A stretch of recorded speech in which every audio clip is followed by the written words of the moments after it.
आमच्या अधिकाऱ्यांबरोबरची बैठक अशासाठी होती की त्या दिवशी एक आमच्या शिवशाहीला एक अपघात झाला.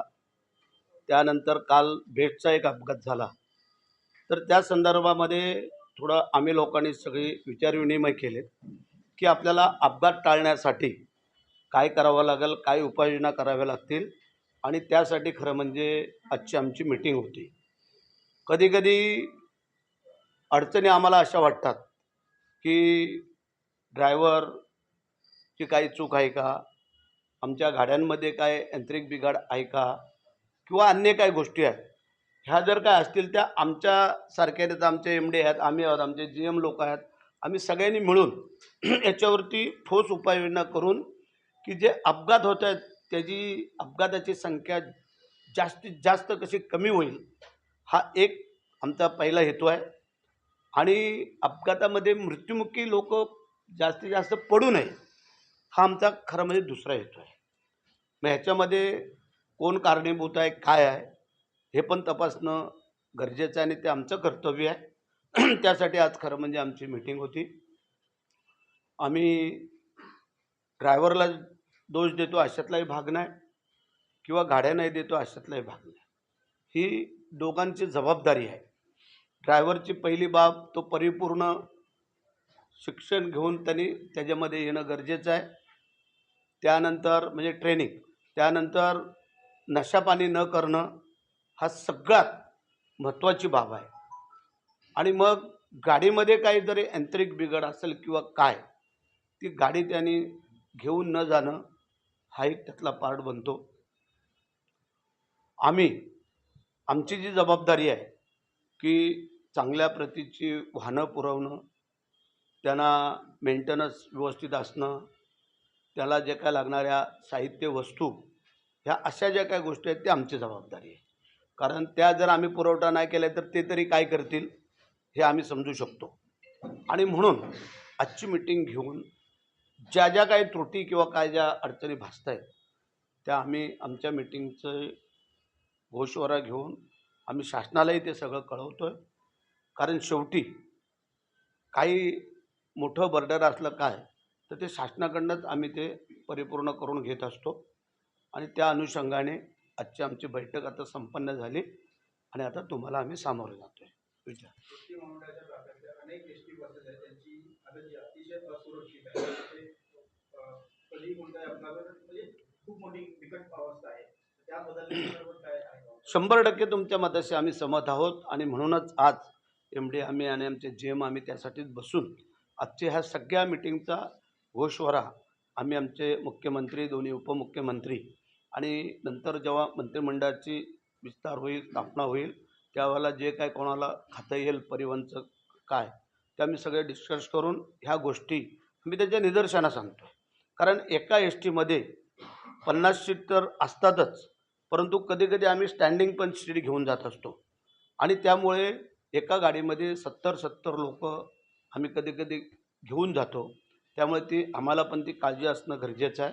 आणि ती सगळ्या व्यवस्था, सुरक्षितता आम्ही व्यवस्थित त्या आणण्याचा प्रयत्न करतो आहे आणि ते आम्ही काही दिवसामध्ये करून देतो. वाहन चालक भरतीसाठी काही निकष ठरवतात ज्या प्रकारे अपघात होत आहेत, कालची घटना ताजी आहे, जे शासनाचे निकष आहेत, नियम आहेत, त्याला अधीन राहूनच हे सगळं केलं जातं. त्याशिवाय तशी भरती केली जात नाही आहे.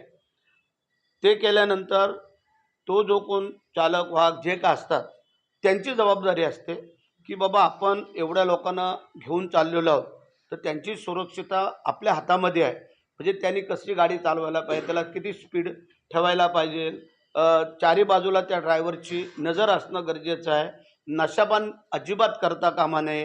ह्या 2-3 गोष्टी ह्या जर त्यांनी पाळल्यात तर हे अपघात होऊ शकत नाही आहे. कारण हल्ली मोबाईलच्या युगामध्ये कधी-कधी चुकून फोन आला तर ड्रायव्हर चुकून झटकन तो फोन उचलण्याचा प्रयत्न करत असतो. त्याच्यामध्ये कदाचित अपघात होऊ नये, ती एक आम्हाला सुरक्षितता आणण्याची गरज आहे. आणि सगळ्यात महत्त्वाचे म्हणजे त्यांनी कुठलेही नशापान करता कामा नये, ह्या गोष्टीची आम्ही बांधील घेऊ.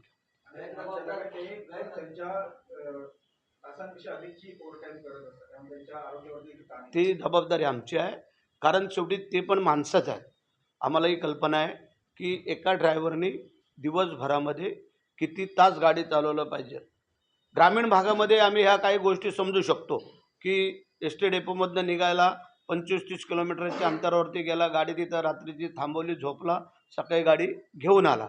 परंतु लाँग रूटच्या ज्या गाड्या आहेत की ज्यांना अगदी 11-11, 12-12 तास कधी-कधी रनिंग करावी लागते, तर ती कॅपॅसिटी बघूनच आता आम्हाला पुढचा उपाययोजना करावी लागणार आहे. कारण कधी-कधी असे पण होतात की अगदी खरोखर जे काय लाँग रूटच्या गाड्यात आम्ही मगाशी चौकशी केली, काही लोकांना 14-14 तास पण ड्रायव्हिंग करावी लागते आणि मग प्रचंड थकलेले असतात. मग त्यानंतर रात्री 4-5 तास झोप मिळाली का नंतर परत तीच गाडी घेऊन परत सकाळी परत रिटर्न त्यांनाच यावं लागतं. मग ते मध्ये कुठेतरी त्यांना ड्रॉप करावं लागतं, दुसरा ड्रायव्हर द्यावं लागतं. तर ह्याच्यावरती पण आम्ही तो विचार करतो आहे की एका व्यक्तीला दिवसभरामध्ये त्यांनी कंटिन्यूच किती तास गाडी चालवणं आणि त्याला नंतर रिलीवर देणं, हा आम्ही एक उपाय ज्याच्यावरती ज्यांनी ढिसाळ कारभार आहे किंवा काय जे तुमचं म्हणणं आहे, तर ते आम्ही चौकशी करतोय की बाबा जी वस्तुस्थिती आहे ती वस्तुस्थिती आहे. त्यामध्ये कारण ज्यावेळेला मग अपघात झाला, नंतर रडत बसणं किंवा काय, त्यापेक्षा अगोदर उपाययोजना करणं, ह्यासाठी आम्ही कटिबद्ध आहोत आणि ते आम्ही अंमलात आणू. सर, वेगळा प्रश्न. परभणी बंदची हाक दिलेली, मात्र जे आंदोलन होतं त्याला आक्रमक वळण आलं. जाळपोळ चर्चा घटना घडल्या. परभणी काय मला त्याची आपण सर बंद ठेवले बाबासाहेब आंबेडकरांची पोलिसांनी आपल्याला जे सूचना दिल्या हां हे पण काय म्हणलं होय त्यामुळे मग जर शासनाने जर आम्हाला सांगितलं असेल, पोलिसांनी जर सावधतेचा इशारा दिला असेल, जसं कोरोना काळामध्ये आम्ही थांबलो होतो काही प्रमाणामध्ये, तसं जर काही वस्तुस्थिती जर असेल, तर जाळपोळ होणार असेल, अपघात मोठा त्याच्यातनं होऊ शकतो आणि त्यासाठी जर काय 1-2 दिवस थांबलं, तर तशी काय अडचण येऊ शकणार नाही आहे. कारण शेवटी आम्हाला पण मगाशी सांगितल्याप्रमाणे जे आमचे पब्लिक आहेत, माणसं आहेत, त्यांच्या जीवाचा पण आमचा प्रश्न आहे. कारण आंदोलक असतात, हे कुठलंही हिंसक वळण वेळेला करू शकतात आणि त्यांचं जास्त टार्गेट असतं तो एस टींवरती. कारण त्या एस ट्या थांबवल्या, प्रवासी थांबले का त्यांचा यशस्वीपणा झाला असं त्यांचं म्हणणं असतं आणि म्हणून करता आम्ही ती काळजी घेण्यासाठी आम्ही ते थांबलो. सर, आपण पहिली लाडकी बहीण योजनेचे जवळपास 10,000 अर्ज पुणे विभागात प्राप्त झालेले आहे. लाडकी बहीण योजनेच्या माध्यमातून आचारसंहितेपूर्वी अनेक महिलांनी त्यांच्या अर्जांमध्ये त्रुटी होते किंवा जे पात्र नसणाऱ्या महिलांना देखील पात्र करण्यात आलं होतं. आता मात्र अशा पद्धतीची पुनर्छाननी होती.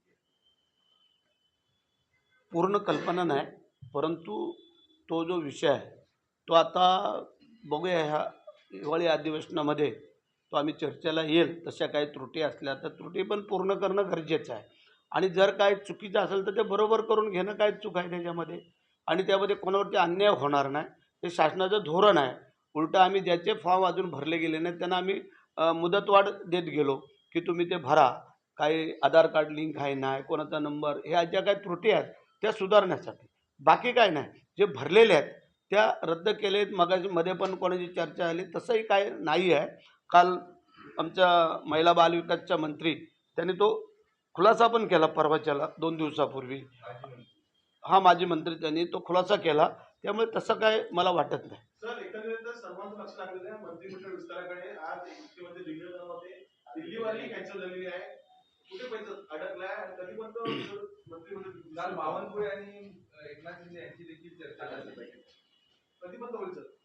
हे सगळं लवकर करण्यासाठीच बैठका होत आहेत आणि ते लवकर होईल असं मला वाटतंय. काही नेते मंडळी जे बसून ठरवत आहेत ते पुढच्या लाँग टाईमसाठी आणि त्या थोडा उशीर झाला तरी चालेल, पण एकदा होईल ते व्यवस्थित होईल. कुठं अडथळा येऊ नये, अडचण येऊ नये आणि म्हणून जर काय नेते मंडळी जर बैठका करत असतील त्यामध्ये चुकीचं काय नाही आणि लवकर होईल. दिवाळी अधिवेशनामध्ये आम्हाला विस्तार झालेलं मंत्रिमंडळ बघायला मिळेल. प्रयत्न चालू आहे तिन्ही मंडळींचा, आमच्या मुख्यमंत्री, दोन्ही उपमुख्यमंत्री यांचा तो प्रयत्न चालू आहे की कदाचित त्याच्या अगोदर पण होऊ शकतो. एकनाथ शिंदे जी एसटी चालू केली सरकार रूपी, त्या एसटी मध्ये तुम्ही जाणार बसणार का? लय महत्त्वाचा प्रश्न विचारला. आम्ही शिंदे साहेबांच्या सोबत आहोत, तुम्हाला माहिती आहे, आणि त्या हिस्ट्रीमध्ये आम्ही पहिलेच बसलेलो, त्यामध्ये काय काळजी करायचं कारण नाही आहे. आणि आम्ही अशी मंडळी आहोत की एकदा एका नेत्याला स्वीकारला का तो आम्ही मनापासून स्वीकारतो. त्यामुळे तशी काय अडचण येणार नाही. मंत्री म्हणून बसणार. साहेब सांगतील ते मला सांगितलं ना की आमचे शिंदे साहेब जी जबाबदारी देतील, जे सांगतील ते आम्ही स्वीकारायला कधी पण तयार आहोत. एकेकाने विचारा, एक अमित शहा सोबत बैठक होती आज एकनाथ शिंदे साहेबांची, मात्र ते गेलेले नाही. काय काय गेले नाही तुम्हाला काही कल्पना आली का? नाही, अजून आम्ही काय तसं विचारलं नाही. पण आम्ही ठाण्याला आहेत ते आम्ही खात्री करून घेतो की नक्की काय आहे. कारण आम्हाला ज्या गोष्टीची काय माहिती नाही ते विचारणं बरोबर वाटत नाही आहे. आणि आम्ही ज्यांच्यावरती विश्वास ठेवलेला आहे ते पूर्ण विश्वासदर्शक पार पडतील. काय काळजी करायचं कारण येणार नाही. 11% भाडेवाढ होते, काय सांगाल प्रस्ताव? प्रश्न असा आहे, चांगली सर्व्हिस द्यायची असेल, चांगली वाहनं पुरवायची असतील, पगारवाढ ज्या वेळेला होते कामगार लोकांची, या सगळ्या गोष्टीचा विचारविनिमय करून मग थोडी भाडेवाढ वाढवावीच लागते. कारण शेवटी जे काय पब्लिकचं म्हणणं असतं, जर आम्हाला चांगली सर्व्हिस, चांगलं व्यवस्थापन असावं तर त्यासाठी थोडा भूर्दंड पब्लिकला पडतो. तो आम्ही शासनाच्याकडे पाठवलेला आहे आणि त्यांच्याकडनं वरून आम्हाला होकार आला का मग पुढचं आम्ही ठरवू काय करायचं. मात्र आता विरोधी पक्षनेते हां, हिवाळी अधिवेशन जवळ आलेलं आहे, मात्र अजूनही विरोधी पक्षनेता कोणाचे ठरलेलं नाही. आता विरोधकांचं तसं पाहायला गेलं नियमाप्रमाणे संख्याबळ कमी आहे, जे काय लागतं ते. परंतु बघू आम्ही, कारण आमचे नेते मंडळी त्या विचाराधीन आहे की विरोधी पक्ष बगर सरकार चालवायचं का विरोधी पक्षाला बरोबर घेऊन सरकार चालवायचं, हे ते मंडळी ठरवतील, ते आम्ही मान्य करू. शिवसेना काही चांगल्या खात्यावर अडवून बसलेली आहे का आणि म्हणून विरोध होतोय का? असं काही नाही. कोणी सांगितलं तुला ज्योतिष आहे? असं काही नाही आहे. जे आम्ही सांगितलं ना, जे आमचे तिन्ही नेते मंडळी जो काय निर्णय घेतील तो आम्ही स्वीकारणार आहोत, आम्ही मान्य करणार आहोत. मग ज्यावेळेला नेत्यांकडे जेव्हा आम्ही पॉवर सोपवलेली आहे तेव्हा नेते जो काही निर्णय घेतील तो आम्ही स्वीकारणार. हां,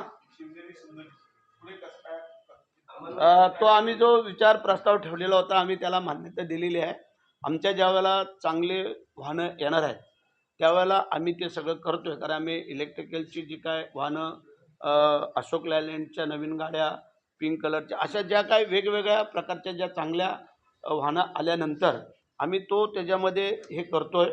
आणि आमची जी काय शिवशाही चालू आहे त्या लॉंग रूटच्या, त्यामध्ये आम्ही सगळ्यांनी त्या दिवशी ठरवलेलं आहे जी सुविधा द्यायची आहे. बऱ्याचशा लोकांनी वेगवेगळ्या चर्चा केल्या, त्या चुकीचं काय आहे नाही.